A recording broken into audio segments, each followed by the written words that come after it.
Now to the migrant crisis along the border. It has been 1 day since the Department of Homeland Security announced that migrants from Venezuela who cross the border illegally will now be sent back to Mexico. KTSM 9 News reporter Shelby Kapp speaking with Venezuelans earlier today about this major change in policy.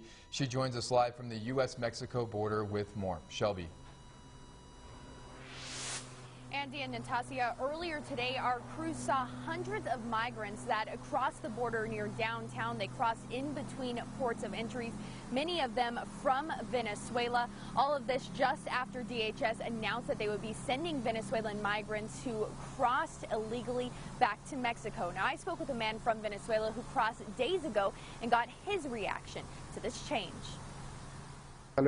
Maybe it's because shelters are at full capacity and they have no other way of helping anyone else.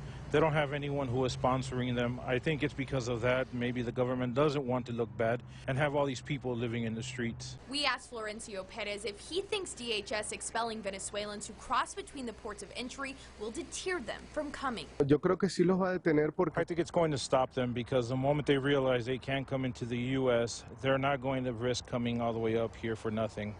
It's very complicated to get to Mexico. I think it's going to stop Venezuelans from coming. Perez says he has a sponsor in the U.S. and has already been released, but he explains what he would have done if he had been expelled. If I had to wait in Mexico, I would have to have gone back to my country because it's complicated to be in Mexico, especially coming from Venezuela. Our crew's capturing video of hundreds of migrants after they crossed between the ports of entry. They did not see Venezuelans being expelled, but according to Border Report, Mexican sources say that the U.S. has begun to expel a small number of Venezuelans. This man speaking with us just after crossing on Thursday. It is impossible to live for the sole purpose of just eating. We are here asking for the opportunity to work and to help our family.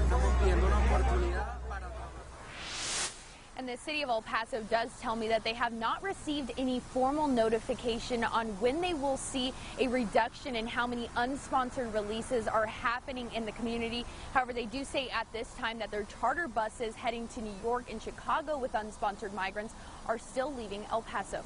Reporting live from the U.S.-Mexico border, Shelby Kapp, KTSM 9 News.